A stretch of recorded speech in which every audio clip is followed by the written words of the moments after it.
തെരഞ്ഞെടുപ്പ് പ്രചാരണ വേളയിൽ മേയറെ കണ്ടതും പ്രശംസിച്ചതും വിവാദമായിരുന്നു. ഇന്ന് നടന്ന പരിപാടിയിൽ വീണ്ടും മേയറെ പ്രശംസിച്ചത് വിവാദമാവുകയാണ്. എങ്ങനെയാണ് പ്രതികരിക്കുന്നത്? അതൊന്നും പറഞ്ഞില്ലേ, വിവാദം ഉന്നയിക്കേണ്ടവർക്ക് ഇതൊക്കെ ചുരണ്ടി നോക്കാൻ വന്നില്ലേ? അവർക്ക് ജീവിക്കണ്ടേ? അവർ ചുരണ്ടി നോക്കി ജീവിച്ചോട്ടെ, അത്രേ. രണ്ട് വകുപ്പുകൾ അംഗീകരിക്കുന്നുണ്ട്. ടൂറിസത്തിനെ സംബന്ധിച്ചിടത്തോളം കേരളത്തിൽ ധാരാളം ഒരു ടൂറിസം പൊട്ടൻഷ്യലുള്ള ഒരു സംസ്ഥാനമാണ്. പ്രത്യേകിച്ച് തീർത്ഥാടന കേന്ദ്രങ്ങളെ എല്ലാം യോജിപ്പിച്ച് ഒരു ടൂറിസം സർക്യൂട്ട് ഉണ്ടാക്കുക ഒന്നത്. പിന്നെ പെട്രോളിയത്തിൻ്റെ ആയതുകൊണ്ട് ഞാൻ അതിനൊന്ന് പറഞ്ഞോട്ടെ, തുടിക്കുന്നു പറയാൻ, അതുകൊണ്ടാണ്. ഓക്കെ, ഈ കോൺസെപ്റ്റ് എടുത്ത് ഞങ്ങൾ ഒരു മോഡൽ മോഡ്യൂളായിട്ട് ഡോട്ട്സ് എടുത്തു. എൻ്റെ മനസ്സിലുണ്ടായിരുന്ന പേരുകൾ ഞാൻ എൻ്റെ ടൂറിസം ഡയറക്ടർ വഴി, മിനിസ്ട്രിയിലെ ഡയറക്ടർ വഴി, പെട്രോളിയത്തിലെ ഡയറക്ടർ വഴി കപിൽജിയുമായി ബന്ധപ്പെട്ട് ഡോട്ട്സ് കൊടുത്തിട്ടുണ്ട്. അത് ടൂറിസം സെക്രട്ടറി അടുത്ത് എത്തിയിട്ടുണ്ട്. ഒരു പ്ലാൻ ഉണ്ടാക്കി എനിക്ക് തരും. എൻ്റെ സ്പിരിച്വൽ ടൂറിസം സർക്യൂട്ട് എന്ന് പറയുന്നതിനുള്ള ഡോട്ട്സ് ഞാൻ പിക്ക് ചെയ്തിരിക്കുന്നത് നാഗപട്ടണം, വലിയ പള്ളി,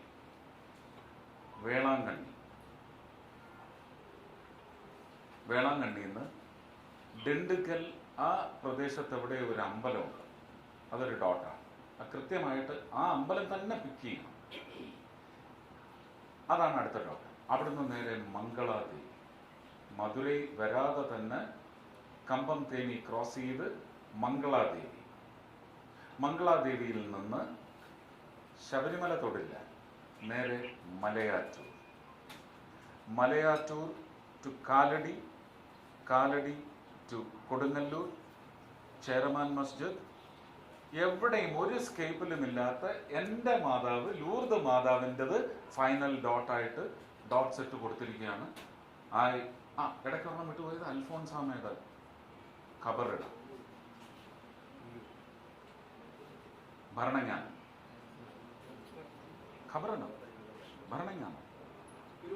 അതോ ഇല്ല, ഗുരുവായൂരെല്ലാം ഇതിനകത്തുനിന്ന് ട്രിബ്യൂട്ടറൈസ് ചെയ്യണം. അല്ലെങ്കിൽ ഇങ്ങനെ വരുന്നത് നമുക്ക് ഈ സർക്യൂട്ടിൽ ഉണ്ടാക്കാനൊക്കത്തില്ല. സർക്യൂട്ട് എന്ന് പറയുന്നത് ഒരു നാഷണൽ പ്ലാനിലേക്ക് ചേരുന്ന, ഇത് തന്നെ ഒരുപക്ഷെ നാഗപട്ടണം വിട്ട് തിരുച്ചിറപ്പള്ളി അമ്പലത്തിൽ നിന്ന് ചിദംബരം വഴി അവിടെ മാംഗ്രൂവ് ഫോറസ്റ്റ് ഉണ്ട്. അപ്പോൾ അത് ടൂറിസത്തിന്റെ എലമെന്റ് ആണ്. ആ മാംഗ്രൂവ് എന്ന് പറയുന്നത് എത്രയോ വർഷങ്ങളായിട്ട് അതിനിടയ്ക്കൂടെ യോട്ടിങ്ങും ഈ സീ ഫെയറിംഗ് പോലെ തന്നെ നടക്കുന്നുണ്ട്. അത് പക്ഷെ കാം വാട്ടേഴ്സ് ആണ്, മാർഷിയാണ്, ഒരു പ്രശ്നം ഉണ്ടായില്ല. ശ്രീ ഇ.പി. ജയരാജൻ ഒരു പദ്ധതി മാർക്സിസ്റ്റ് പാർട്ടിയുടെ പദ്ധതിയായിട്ടല്ല, ജനങ്ങൾക്ക് വേണ്ടി ഒരു കണ്ടൽ സൗഹൃദം എന്ന് പറയുന്ന പദ്ധതി 2001 കൊണ്ടുവന്ന് ഞാനാണ് തുടങ്ങി വെച്ചത്. അന്ന് അത് ചില രാഷ്ട്രീയ കോമരങ്ങൾ അതിനെ ധ്വംസിച്ചു. ഇന്നൊന്ന് പോയി നോക്കൂ, അവിടെ കച്ചവടക്കാരാണ് സിമെന്റ് ഇട്ട് കെട്ടിടങ്ങൾ നിർമ്മിച്ചിരിക്കുന്നത്. കണ്ടലിന്റെ വേര് മുറിച്ചാണ് റീറ്റെയിനിങ് വാൾ കെട്ടി റോഡ് ഉണ്ടാക്കിയിരിക്കുന്നത്. നിങ്ങളൊക്കെ എവിടെ പോയിരിക്കുക? കണ്ടൽ നിങ്ങളുടെ കരുതലല്ലേ? ഞാൻ ഇപ്പൊ പോയിരുന്നു വളപട്ടണം, പോയി നോക്കൂ. പക്ഷെ അന്ന് ഞാൻ ഉദ്ഘാടനം ചെയ്ത ഒരു പദ്ധതി എന്ന് പറയുന്നത് വെറും മുളയും ഈറയും വെച്ച് റീറ്റെയിനിങ് വാൾ ഉണ്ടാക്കി മണ്ണിട്ട് പൊക്കി, ജനങ്ങൾക്ക് എല്ലാത്തിനോടും വൈൽഡ് ആനിമൽസിനോട് സ്നേഹം വരണമെങ്കിൽ നമുക്ക് ഗ്രീൻ ടൂറിസം വരണം. വെർജിൻ ഫോറസ്റ്റ് എന്ന് പറയുന്നത് സുപ്രീം കോടതിയുടെ അധീനതയിലുള്ള ടച്ച് മീ നോട്ട് എന്ന് പറയുന്ന സ്ട്രിക്റ്റ് റൂളുള്ള ബുക്ക് മാത്രം അനുസരിച്ച് പോകേണ്ട ഒരു ഡിമാർക്കേഷനാണ്. Accepting the virgin forest, get the children to experience, to breathe in a forest containing wild animals, worms, unseen cellular structures under the soil layer. വേണ്ടേ? അപ്പോൾ കണ്ടലിനെ സംബന്ധിച്ച് ഇതാണ് ഉണ്ടായതെന്ന് ഒന്ന് ഇൻവെസ്റ്റിഗേറ്റ് ചെയ്യും. എന്തോ ഒരു ക്രൗര്യമാണ് കാണിച്ചത്. അന്ന് അതിനെ തടഞ്ഞ ഒരു വിഭാഗം ഇന്ന് അവിടെ നടക്കുന്ന ഇൻഡസ്ട്രിയലൈസേഷൻ അവസാനിപ്പിക്കുമോ? കണ്ടലിന് തിരിച്ചതിൻ്റെ പൂർവ്വ രൂപം നൽകുമോ? പൂർവ്വം നൽകുമോ? ചിദംബരം എന്ന് പറയുന്നിടത്ത് സിനിമ ഷൂട്ടിങ്ങിന് മുഴുവൻ എൻ കർണന്റെ ജയശങ്കർ ജെയിംസ് ബോണ്ട് പടങ്ങളിൽ നിങ്ങൾ പോയി സ്പീഡ് ലോഞ്ചിൽ പോകുന്ന ഷോട്ടുകളൊക്കെ കണ്ടു കഴിഞ്ഞാൽ എല്ലാം അവിടെയാണ്. ശിവാജി ഗണേശന്റെയും MGRന്റെ ഉണ്ടോ എന്ന് എനിക്ക് തീർച്ചയില്ല. എത്രയോ സിനിമകളാണ് അവിടെ ഷൂട്ട് ചെയ്തിട്ടുള്ളത്. ഇന്നും എത്രയോ സിനിമ, ജെന്റിൽമാനിൽ അതുണ്ട്, ശങ്കർ സാറിന്റെ പടങ്ങളിലുണ്ട്, ശരത് കുമാർ സാറിന്റെ പടങ്ങളിലുണ്ട്. ആക്ഷൻ സീക്വൻസസ്, ഒരു വാട്ടർ ബോഡി ചേസ് എന്ന് പറയുമ്പോഴത്തേക്കും പെട്ടെന്ന് അവിടെയാ പോകുന്നത്. ആരാ തടഞ്ഞത്? അതിനെ തുടരുത്, അതിനെ സംരക്ഷിക്കണം, അത് ആവശ്യമാണ്. അപ്പോൾ ടൂറിസം സ്പോട്ടും അതിനകത്തുണ്ട്, സ്പിരിച്വലും ഉണ്ട്. ഇത് കണക്ട് ചെയ്ത് ചിലപ്പോൾ ഞാൻ തിരുപ്പതി വരെ കൊണ്ടുപോകും.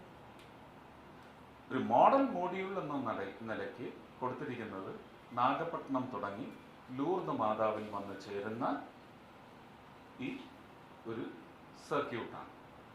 ഇതിൻ്റെ ഒരു അനുബന്ധ സർക്യൂട്ട് ഒരു ബ്രാഞ്ച് ഔട്ട് കൊടുത്തിരിക്കുന്ന ഒരു സ്ഥലത്ത് മാത്രമാണ്. അതിന് മോസ്റ്റ് ഹ്യൂജസ്റ്റ്, അങ്ങനെ ഒരു വാക്കില്ല നമ്മുടെ ഡിക്ഷണറിയിൽ.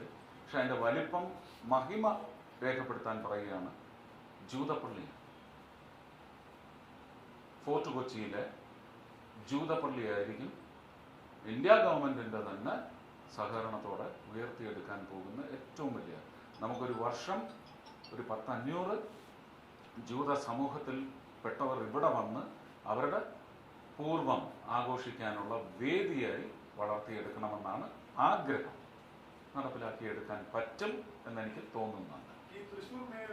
Synagogue in fort Kochi.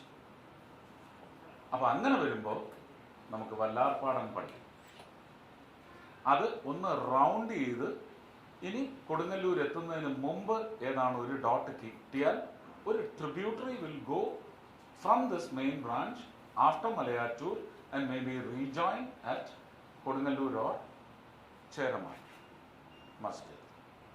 പെട്രോളിയവുമായി ബന്ധപ്പെട്ട് നമ്മുടെ കേരളത്തിൽ പെട്രോളിയം വകുപ്പാണല്ലോ പെട്രോളിയം, അതുമായി ബന്ധപ്പെട്ട് നമുക്ക് കേരളത്തിൽ എന്തൊക്കെ സാധ്യതകൾ, ഇപ്പോൾ ഉള്ളത് നാവിഗേഷന്റെ ഒരു മേഖലയിലാണുള്ളത്. അതിനെ സംബന്ധിച്ച് എനിക്കൊരു 4 മണിക്കൂർ ബ്രീഫിംഗ് ഉണ്ടായിരുന്നു. Oil and gas navigation. നമുക്ക് ഈ ഡ്രില്ല് ചെയ്ത് പോകുമ്പോൾ മാത്രമാണ് കിട്ടുന്ന ക്രൂഡിന്റെ ക്യാവിറ്റിയുടെ എക്സ്പാൻസ്. അത് ഫർദർ ഡ്രില്ലിങ്ങിലൂടെ നമുക്ക് ഫീസിബിളായ ഒരു ഇക്കണോമിക് അറേഞ്ച്മെന്റ്, കമേഴ്ഷ്യൽ അറേഞ്ച്മെന്റ് ഉണ്ടാവുമെന്നൊക്കെ ഉള്ളത് വിലയിരുത്തിയതിന് ശേഷമാണ്. ഇത് കണ്ടുപിടിക്കുന്നത് മുഴുവൻ ചില സ്പോട്ടുകളിൽ ചില റിപ്പിൾസ് ക്രിയേറ്റ് ചെയ്ത് അതിന് സീസ്മിക് വേവ്സ് എന്നാണ് പറയുന്നത്, സെസമിക് വേവ്സ് എന്നും പറയും ചിലർ. ആ സീസ്മിക് സ്റ്റഡി നടത്തിയാണ് ഇത് കണ്ടുപിടിച്ച് ഇതിൻ്റെ മൊത്തം ഒരു എക്സ്പാൻസ് സ്കാൻ ചെയ്ത് മനസ്സിലാക്കി ഇത് ഫീസിബിൾ അല്ല എന്ന് തോന്നുന്നിടത്ത് നമുക്കതിനെ ഉപേക്ഷിക്കേണ്ടി വരും. അപ്പോൾ കൊല്ലം ശരിക്കും പറഞ്ഞാൽ ഇനിയും ഒരു 10 മീറ്ററൂടെ എക്സ്റ്റെൻഡ് ചെയ്ത് ഒരു പ്രോബ് പോകുന്നതിനെ സംബന്ധിച്ച് ISROയുമായിട്ട് ഈ നമ്മുടെ മുല്ലപ്പെരിയാറുമായി ബന്ധപ്പെട്ട ഒരു അപകട നിവാരണം, അപകടത്തിൻ്റെ ആഘാതം കുറയ്ക്കൽ അല്ലെങ്കിൽ ഇല്ലായ്മ ചെയ്യൽ, ഇതിനെ സംബന്ധിച്ച് ആർക്കും അറിയാത്ത കാര്യമാണ്. ഫാദർ ജെയ്സൺ രാജഗിരി ഇൻസ്റ്റിറ്റ്യൂട്ടിൻ്റെ അവിടുത്തെ ഒരു റിസർച്ചറാണ്. അദ്ദേഹം ഒരുപാട് ഐഡിയാസ് പറഞ്ഞതിനകത്ത് ഒരു സിമുലേറ്റർ ചെയ്തു. ആ സിമുലേറ്റർ 2021 പിണറായി വിജയൻ സർക്കാർ വന്നതിന് ശേഷം ശ്രീ കൃഷ്ണൻകുട്ടിയുമായി സംസാരിച്ച് ഒരു ചെറിയ തുക കൊടുത്ത് ആ സിമുലേറ്ററിൻ്റെ പൂർണ്ണ രൂപം ഡിസൈൻ ചെയ്തു വന്നു. പക്ഷെ ആ ഒരു മെഷീൻ നമുക്ക് ഇംപ്ലിമെന്റ് ചെയ്യണമെങ്കിൽ വരുന്ന കോസ്റ്റ് എന്ന് പറയുന്നത് ഈ CSRകളിൽ നിന്നോ അല്ലെങ്കിൽ ഇതുമായിട്ടൊരു കോഡ് ഷെയറിംഗ് പോലെ വരാവുന്ന ചില എന്റർപ്രൈസുകൾ വരണം. അപ്പോൾ അതിനെ സംബന്ധിച്ചും പിന്നെ desiltation of unwanted elements in dam water collection centres, നമ്മുടെ വാട്ടർ കളക്ഷൻ ഇൻസൈഡ് ഡാംസ്, അതിന് ആ പ്രോബ് ക്രൈസ്റ്റ് കോളേജിന്റെ റിസർച്ച് വിങ് ആണ് കണ്ടുപിടിച്ചിരിക്കുന്നത്. അത് ഇലക്ഷന്റെ പ്രചരണത്തിന് പോയപ്പം അവർ ഒരു അരമണിക്കൂർ എടുത്ത് ഡിസ്കസ് ചെയ്തതാണ്.